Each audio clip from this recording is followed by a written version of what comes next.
In 2021, we look back at the 1970s and we talk about some of the big fighters or the four kings: Duran, Hagler, Hearns, and Leonard.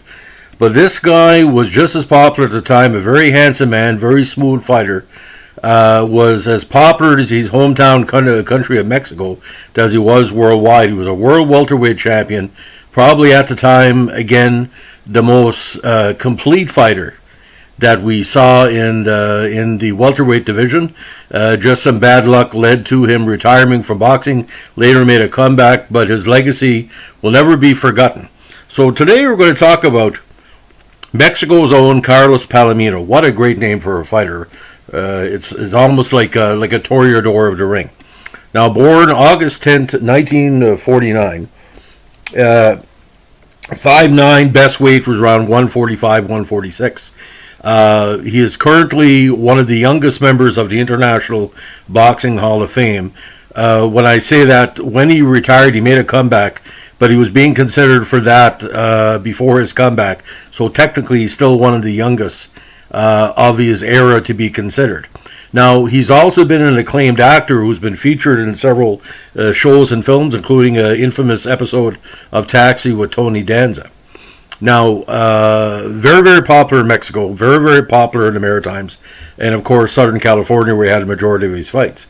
Now, he moved to LA from his native Mexico when he was 10. Now, he was an all-USA Army champion in 71 and 72. And as an amateur, he won the 1972 National AAU Light Welterweight Championship at 137. I think that would be around 140 now, 141, defeating eventual Olympic gold medalist Sugar Ray Seales. He was discharged from the Army later that year and enrolled at Orange Coast College and later Long Beach State, where he obtained a degree.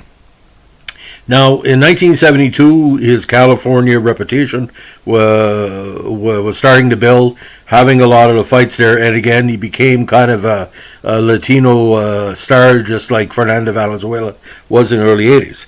He won 5 fights, including one by knockout in his key year of 1973.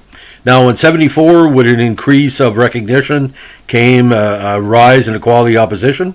He won 6 fights and lost 1. He defeated David Alarano twice by a 10-round decision and a knockout in 9 rounds, as well as Tommy Howard by a 10-round decision. But he also lost to Andy Price, who was a title contender at the time, by a 10-round decision in San Diego. Andy was a very good fighter. Now, in 75, he won 4 fights and had 2 draws. He and Zovek Barhara had 2 bouts that year, the first one resulting in a 10-round draw, and the second one being a 9-round knockout win for Palomino. He also drew with the very, very underrated Hijban Lewis. Now, within our boxing circles in Canada, we notice who's rising in the ratings, USBA, Ring Magazine ratings, and we say this is going to be a good fighter if he finally gets a strong fight. Now, after winning 2 fights in 1976, Palomino found himself and his trainers traveling to London, where an internationally televised world championship bout awaited him against WBC world welterweight champion John Stracey. Now, this was a British boxing teacher who had dethroned the great Jose Napoli as world champion. Now, Palomino became a world champion on the night of June 22nd of that year, and of all places, the spacious Wembley Arena, after Stracey eventually succumbed to a blistering body attack and was put on the canvas twice, from left hooks to the liver. Many Mexicans who viewed Napoli, a Cuban-born resident of Mexico, as another countryman, saw this as a revenge win that took the title from Stracey. Now, he waited a full 6 months for his next fight against another very popular boxer of Mexican background, crosstown rival Armando Munez, who would fight quite often, I think at an Olympic auditorium from 1973 on, had some really strong fights.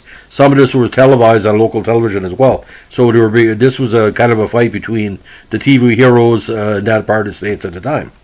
Now, this was a fight that had many fans guessing who would win it for months before it happened, but it also made history in the boxing books, as when Palomino and Munez met on January 21st, 77, it was the first time in boxing history 2 college graduates met for a world title. Isn't that amazing?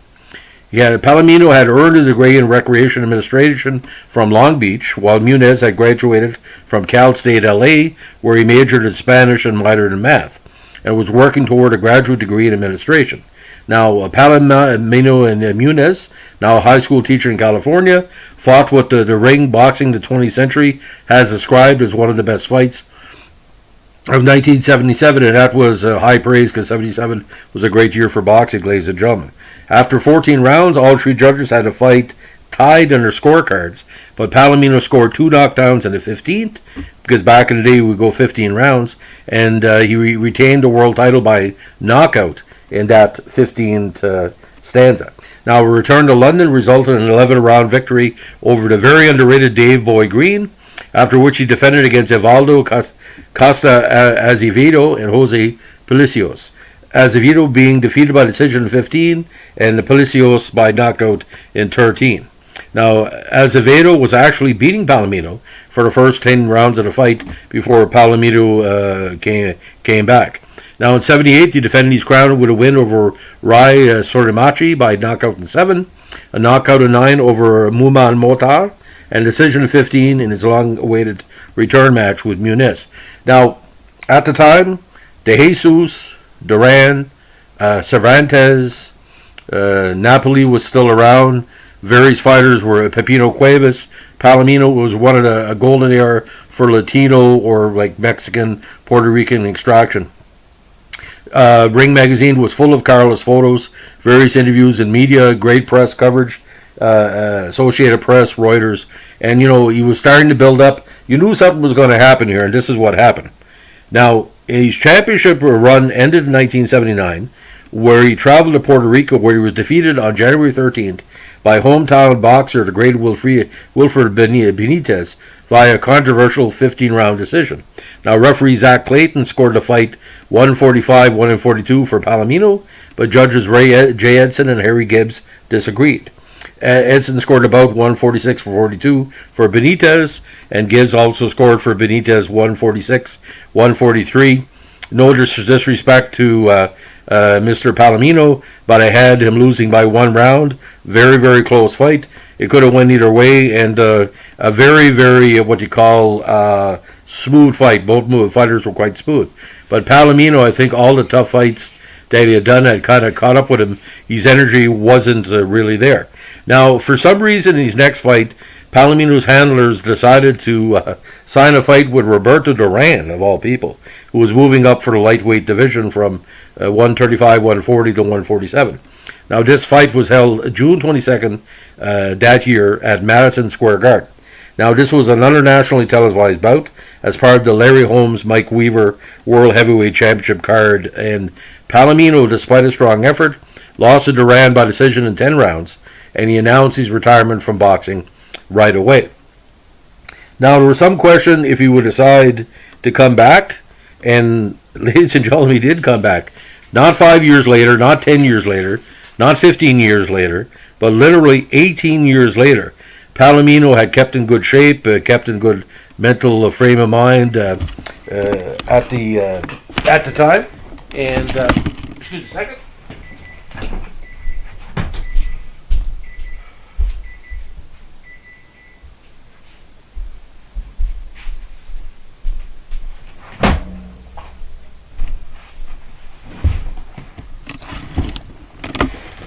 Sorry about it, ladies and gentlemen, live podcast. I do a one-taker. My apologies. Again, getting back to what we're saying. He came back 18 years later, beating Ismael Diaz by knockout in round 9. A lot of people said, why you're coming back, your reputation is solid. And he basically said in published reports, I still have something to prove. Now, he won 4 fights that year, including one over former world champion Reni Arredondo, where he lost by decision. In 10 to former Oscar De La Hoya world title challenger, the great Wilfredo Rivera, on May 30th, 1998. Now, after this, he decided to retire for good, and has stayed in retirement since that time. He didn't come back. Now, after boxing, actually during his career, but after boxing, in 78, while still the WC champion, he appeared as, like I said before, in a taxi episode as Carlos Navarone in an episode that featured former boxer Tony Danza and the key plot point. Now appearing in the second episode of the opening season, One Punch Banta, he spars with Tony Danza, and takes a dive. Palomino appears himself in an episode of The White Shadow in 1979. Now in 1980, Miller Lite Beer signed Palomino as a spokesperson as part of a television commercial campaign that also included the great basketball star Walt Frazier and other noted athletes. As a consequence of the enjoyable experience and the media exposure that followed, he decided to launch a career as a full-time actor. He participated in a number of movies and TV series before his comeback at age 48. Now, Palomino was one of the few World Championship boxers to appear on the Star Trek episode. He was on the Star Trek Voyager episode The Fight, which was aired on March 24th, 1999. Now, Palomino was eventually elected as chairman of the California State Athletic Commission, where he served for a number of years. He is currently involved in charity work, most notably as Tony Baltazar's charity organization, as he travels around the states to attend charity events and do autograph shows.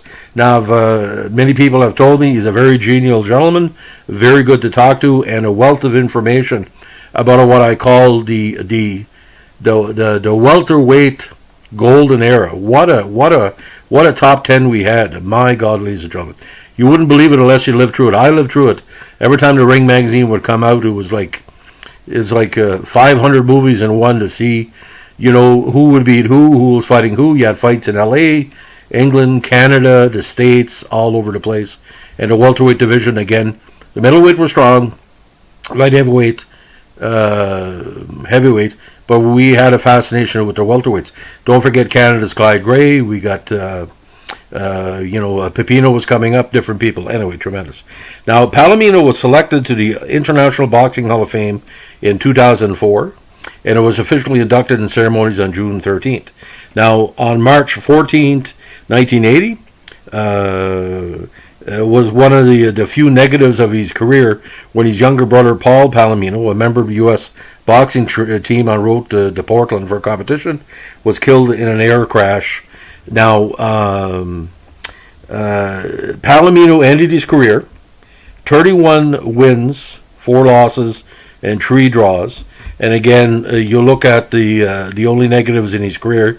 He's lost at Andy Price by a split decision at the Coliseum in San Diego. First loss after 11 undefeated fights. And again, Hegemon Lewis. But the Olympic Auditorium in the Coliseum in San Diego was his home away from home. And again, very popular in England as well because the Wembley Arena, or the Empire Pool, as you call it. Then he had a lot of good fights in Vegas. And he also had some really key fights at the Hollywood Palladium in his comeback. So, I mean, a California superstar. But I still say, ladies and gentlemen, because I lived through it, when Palomino was as popular as he was, it was a precursor to Fernando Mania.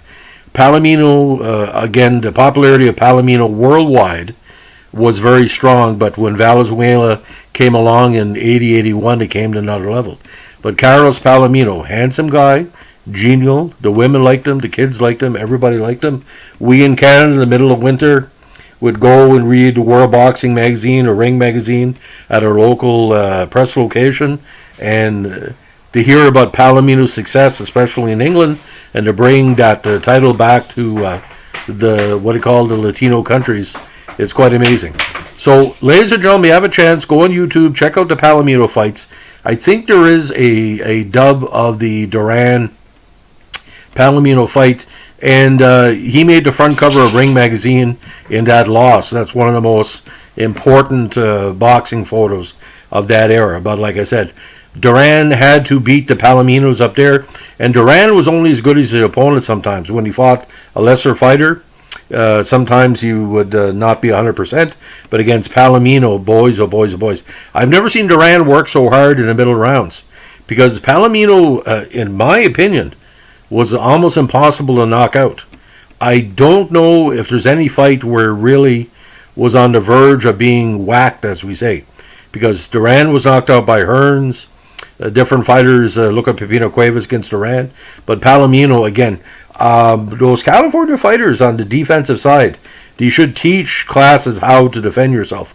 And when my cousin Ronnie Savoy won the super middleweight championship of Canada, I was just joking about, I said, why can't you fight like Carlos Palomino?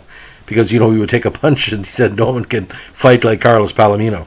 But, I mean, it's been, for me, nearly, 45 years where I was honored to read Ring Magazine and see all the great fighters at our welterweight division. You can't make that up, ladies and gentlemen.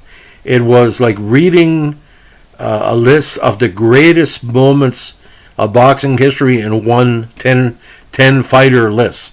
Every key fight for 30 years was in that top 10. From the late 60s to the early 2000s, and I'm not joking, because a lot of people had longevity. Leonard, Duran, Hearns. Duran later fighting Iran Barkley. Leonard Hearns in in the early 80s. Don Dumphy announcing these fighters. It's all connected. So Carlos Palomino was part of that legendary, I think the greatest group of welterweights of all time. You look at the top 10 of the welterweights in 77, 78, and 79 in the world, and Palomino is part of that. And the reason why they were so great, because Palomino was part of that list. And check it out for yourself. You're not going to be disappointed. Have a good day.